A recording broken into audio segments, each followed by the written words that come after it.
Welcome to the Pastor Ryan Podcast. Join me as I answer life's questions and walk through the Bible one day at a time. If you like what you hear, please subscribe and share with others as we walk through this life together. As always, love God, love people, make disciples.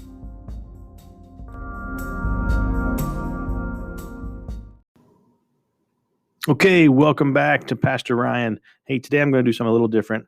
We're going to call this Day in History. Or Today in History. All right. So I want to look back at some headlines about some things that have happened in history on February the 4th. And so there's some things in here that I didn't know or just didn't recall. But the first thing that I saw, this is from history.com. You can go to their website. You can check it out. It says Patty Hearst kidnapped by the Symbionese Liberation Army. Now, if you haven't heard of this group, apparently this was a U.S. leftist group out of California, maybe. They kidnapped her from Berkeley. It says, on February 4th, 1947, or 74, sorry, Patty Hearst, the 19-year-old granddaughter of newspaper publisher William Randolph Hearst, is kidnapped from her apartment in Berkeley by three armed strangers. It looks like they tied up her fiance or neighbor, but this was the SLA, or Symbionese Liberation Army, a small leftist group. Wow. So that happened in 1974. Man, you check it out. You have to go to their website. But there's some other things that have happened on this date. 2004, guess what? Facebook launches. Mark Zuckerberg in February the 4th, 2004, launches the social media website that many of you guys use. We all use it to connect with others. It seems like lately it's been, used for political gain and just kind of crazy censorship. But hey, it launches 2004. Look it up, Facebook. It's pretty interesting. Also, 1913, the iconic civil rights activist Rosa Parks is born. She's born in Alabama on February the 4th, and lifelong civil rights activist. Amazing. The biggest story you've probably heard of her is that she refused to give up her seat on a bus in 1955. Which launches huge civil rights movement for African Americans, for those of color in our country. A huge moment in history.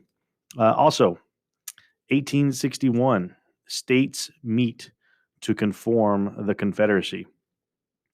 It's interesting to note that 1861, February the 4th, right? So all these other things, Rosa Parks is born, but also in 1861. The southern states. It looks like in Montgomery, Alabama, delegates from South Carolina, Mississippi, Florida, Alabama, Georgia, and Louisiana convened to establish the Confederate States of America.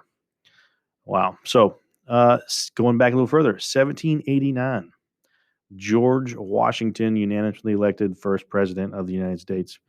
Ta-da! Right? That's a big moment. Very cool.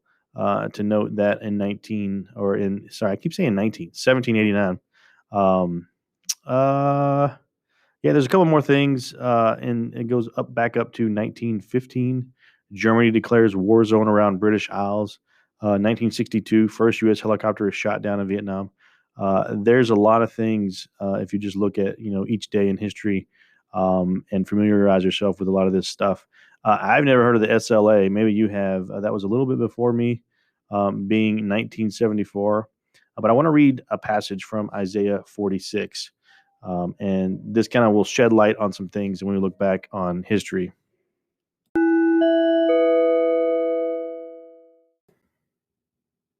So Isaiah 46 is a chapter that kind of shows the pride of God's people, and they run after, false idols, and God is essentially saying, I am the one true God, right? And he's going to show his people and the nations that he is the one true God. But look at Isaiah 46, look at verse 9 and 10. 9 says, for I am God, and there is no other.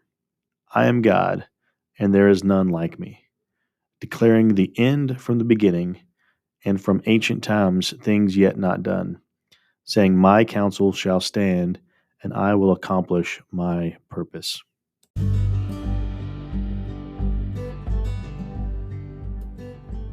With this verse, these couple of verses in mind, we have to look at history, right? And we have to see who God is. He's telling his people, I am God. There's no one like me, right? There's none like me from the beginning and the end, right? He's saying something very significant to his people. He's also saying something very significant to worthless idols, or about worthless idols, and even to the nations watching all that has happened. He's saying, I've led you out of Egypt. I've heard your cry. Like, I've done all these things for you. I am God. And he says in verse 10 that his counsel is going to stand, and that he's going to accomplish everything that he wants to. Like, all his purposes will be accomplished. He's saying something very significant even to us today in 2021. When we look back on history and we see all these things, that we can see horrible things in our history. We can also see good things in our history. But we have to realize that God is God. He is sovereign Lord over all things. And no matter what we see, the evil things that happen around us, his purposes will be accomplished. He will accomplish his purpose. And there is a plan of salvation through his son, Jesus, right?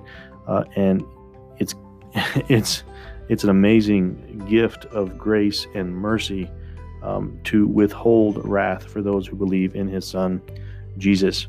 And so we have to realize, when we look back at history, God is God, and that his purposes will last. I have to throw one more thing in there. 1938, February the 4th, 1938, Disney releases Snow White and the Seven Dwarfs. This is the first full-length production. Now, regardless of how you feel about Disney and all their practices and what they kind of promote and things like that, Disney's a really cool attraction or vacation spot for a lot of people. And this day in history, Disney releases the Snow White and Seven Dwarfs movie. So I just thought that was pretty interesting. Had to throw that in there. My wife and I and our kids, we enjoy vacationing to Disney. I am no way promoting Disney or promoting their practices or their belief systems or their values. We just enjoy vacationing together, getting away and spending time together and enjoying each other, because God allowed us to have each other. So that's one of the big things. But as I end this up, just remember, God is God, and that he will accomplish all he wants to and all his purposes. And so as we read scripture, we can trust that he is faithful to his scripture, he's faithful to his promises, and that he has given us a way to be reconciled to him and reconciled to others through his son, Jesus. As always, love God, love people, make disciples.